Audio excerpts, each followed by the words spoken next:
नमस्कार दोस्तों, स्वागत है आप सभी का मेरी कहानियों में। मैं हूं शिखा और एक बार फिर से आपके लेकर आई हूं एक नई कहानी और उम्मीद करती हूं कि ये कहानी भी बाकी कहानियों की तरह आपको बेहद पसंद आएगी और आप पहले की तरह अपना प्यार और सपोर्ट मेरी वीडियोस पर बनाए रखेंगे। तो चलिए अपनी आज की कहानी शुरू करते हैं। सीमा बहू आज अपनी ननद के सास ससुर से उसके रक्षाबंधन पर मायके आने की अनुमति याद से ले लेना। कितने दिन हो गए मैंने अपनी बेटी को देखा ही नहीं है। जी मम्मी जी। सीमा, शांता जी की बहू। वैसे तो शादी को 8 साल हो चुके हैं और प्रत्येक परिवार की तरह ही यह परिवार भी बस अपनी बहू पर ही निर्भर करता है। सुबह उठने से लेकर रात के सोने तक सीमा चक्कर घिन्नी की तरह सास ससुर पति बच्चे सभी के काम निपटाती रहती है और हफ्ते 10 दिन में कोई न कोई रिश्तेदार भी आ ही जाता है। सीमा अपने दिन भर का काम खत्म करने के साथ साथ दिमाग में याद रखे हुए है कि उसे अपनी ननद के यहाँ फ़ोन करना है। अब काम करते हुए चलते फिरते तो बात कर नहीं सकती। ननद के सास ससुर से इत्मीनान से बैठकर आराम से बात करनी होती है। अरे कल तो बच्चों का पीटीएम है। पीटीएम के बाद वहीं से बाज़ार चली जाऊंगी। शिवानी और दामाद जी के लिए तोहफे और उपहार भी लाने हैं। दोपहर को बच्चों की स्कूल डायरी देखते हुए सीमा ने सोचा। अरे बहू, आज शाम की चाय नहीं पिलाओगे क्या? साथ में कुछ पकौड़ियाँ भी बना लेना। शांता देवी जी ने सीमा को पुकारा। बच्चों को खाना खिलाकर कुछ देर के लिए लिटाया था। सोचा अपनी भी कमर सीधी कर लेती हूँ, फिर शाम की तैयारी में लग जाऊंगी। लेकिन अब उठकर चाय और पकौड़ी बनाने लगी। जब चाय पकौड़ी देने सासू माँ के कमरे में गई, ससुर जी रोजाना की तरह ही अपना रेडियो सेट कर रहे थे और सासू माँ अपनी प्यारी बेटी से गुफ्तगू कर रही थीं। तभी सीमा को भी शिवानी के सास ससुर से बात करने की याद आ गई। माँ जी, मैं अभी जाकर शिवानी के सास ससुर को फ़ोन कर लेती हूँ। शिवानी ने सुन लिया। नहीं नहीं भाभी, अभी वे दोनों आराम कर रहे हैं। आप फ़ोन करोगी फिर मुझे उनके लिए चाय नाश्ता बनाना पड़ेगा। आप बाद में कर लेना। अब बेचारी सीमा क्या ही कहती। अगला दिन पीटीएम और ख़रीदारी में निकल गया। फिर रविवार सबकी ख्वाहिशें फरमाइशें पूरी करते निकल गया। सोमवार को याद आया और फ़ोन लगाया। शिवानी के सास ससुर को रक्षाबंधन के लिए आमंत्रित किया तो उनका जवाब था कि इस बार शिवानी की सासू माँ अपने मायके जा रही हैं तो शिवानी और अमित आ जाएंगे। वैसे भी वह लोग बहुत कम आते थे, लेकिन आमंत्रित करना सीमा अपना फ़र्ज समझती थी।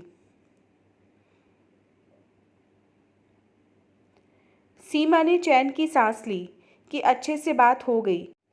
शांता देवी जी का यह नियम कहें या कानून, लेकिन घर की बहू को सभी रिश्तेदारों से हफ्ते भर में एक बार बात ज़रूर कर लेनी चाहिए, क्योंकि आगे चलकर उसी को तो रिश्तेदारी निभानी है। वैसे कोई बुराई नहीं है किसी को फ़ोन करने में, हालचाल लेने में, लेकिन समस्या यह है कि सभी लोगों को फ़ोन नहीं किया जा सकता। फिर किसी एक से बात करने के बाद दूसरे लोगों के सासू माँ के फ़ोन पर फ़ोन आते हैं कि आपकी बहू को तो हमसे बात करने की फुर्सत ही नहीं है। फलाने से तो बतिया ली, कभी हमारा हालचाल नहीं पूछती। और फिर सीमा की शामत आ जाती है। सीमा के फ़ोन करने के कुछ घंटों बाद शिवानी का शांता जी के फ़ोन पर फ़ोन आया। मम्मी, आज तो भाभी मुझे मरवा ही देती। अरे क्या ज़रूरत थी मेरे सास ससुर को भी रक्षाबंधन पर बुलाने की? मैंने साफ साफ मना किया था कि बस मुझे और अमित को ही बुलाना। महीने 2 महीने में तो मुझे मौका मिलता है मायके आकर रहने का, वह भी भाभी को अच्छा नहीं लगता। अगर मेरे सास ससुर साथ में आ जाते तो बस उन्हीं की सेवा चाकरी में समय निकल जाता। न तुमसे बैठकर बात कर पाती और ना ही यहाँ रुक पाती। वो तो अच्छा हो मेरी सास का अपने मायके जाने का प्रोग्राम है। भाभी को थोड़ी रिश्तेदारी सिखा दो मम्मी। कितने साल हो गए, अभी तक अकल नहीं आई इनमें। शिवानी ने अपनी मम्मी को फ़ोन लगाकर उधर से बिना किसी प्रतिक्रिया लिए ही अपनी बात कहनी शुरू कर दी, क्योंकि शांता जी का फ़ोन बाहर टेबल पर रखा था और उनका बेटा अभी अभी ऑफिस से घर आया था। बहन का फ़ोन देखकर खुशी के मारे उठा लिया। फ़ोन स्पीकर पर था और शिवानी की इतनी तेज़ तेज़ आवाज़ सुनकर सभी लोग वहाँ पर आ गए थे। जहाँ एक तरफ सीमा की आंखें नम थीं, वहीं शांता जी अपनी बेवकूफ़ बेटी के इस कृत्य पर नज़रें चुरा रही थीं।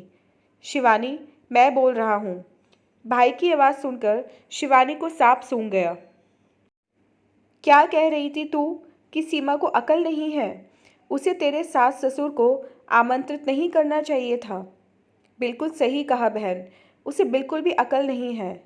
सीमा आश्चर्य में और शांता देवी ने कुटिल मुस्कान से अपने बेटे को देखा। सीमा तो हमारे परिवार को अपना समझती है, हमारे माता पिता को अपने माता पिता समझकर दिन भर उनके ख्याल सेवा में लगी रहती है।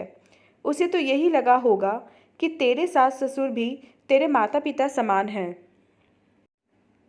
इसीलिए तेरे और दामाद जी के साथ उन्हें भी आमंत्रित कर लिया। आज तो तूने मेरी आंखें ही खोल दी। आज जब माँ ने सीमा के बारे में कुछ भी गलत कहती, उस पर इल्ज़ाम आरोप लगाती, तो मैं कभी सीमा का पक्ष नहीं ले पाया। आखिर माँ है मेरी, गलत कैसे हो सकती हैं? तेरी शादी के बाद से हर साल रक्षाबंधन पर सीमा तुझे यहाँ आने के लिए आमंत्रित करती है और अपनी भाभी के लाख बुलाने पर भी कभी मायके नहीं जाती। कितने साल हो गए उसे अपने भाई की कलाई पर राखी बांधी हुए, लेकिन उसने कभी शिकायत नहीं की। तो मुझे राखी बांधने नहीं आना चाहती, तू तो अपनी भाभी से सेवा करवाने आना चाहती है, अपने सास ससुर से छुट्टी पाना चाहती है, इसलिए आती हैं यहाँ पर। भैया, तुम मेरी बात ठीक से समझ नहीं पाए, मैं यह नहीं कह रही थी। शिवानी ने अपना पक्ष रखना चाहा। तू क्या कह रही थी और माँ क्या क्या कहती हैं, आज सब समझ आ गया। तुझसे और माँ से बस एक सवाल। सब कुछ करने के बाद भी, सबका ख्याल रखने के बाद भी, माँ का हर नियम कानून मानने के बाद भी आखिर गलती सिर्फ सीमा की ही क्यों? माँ, सीमा को रिश्तेदारी सिखाने से पहले आप खुद सीख लो। सारा दिन बेटी के साथ मिलकर उसके ससुराल वालों की बुराइयां करती रहती हैं। कभी उसके सास ससुर को फ़ोन करके उनके हालचाल भी ले लिया करो। पापा सारे दिन रेडियो सुनते रहते हैं, क्या उनका घर परिवार के प्रति कोई फ़र्ज़ नहीं बनता है? आज से, बल्कि अभी से, आप अपने सारे रिश्तेदारों को खुद संभालो। यह सीमा की जिम्मेदारी नहीं होगी।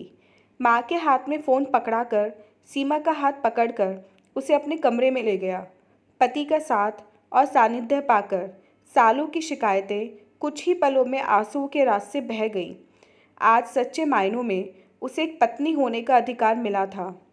यही होता है ना, जिस बहू के मायके वालों को भी कभी फ़ोन करके उनके हालचाल नहीं लिए जाते, उस बहू से ये अपेक्षा रखी जाती है कि वह सारे खानदान को फ़ोन करके अपडेट लेती रहे।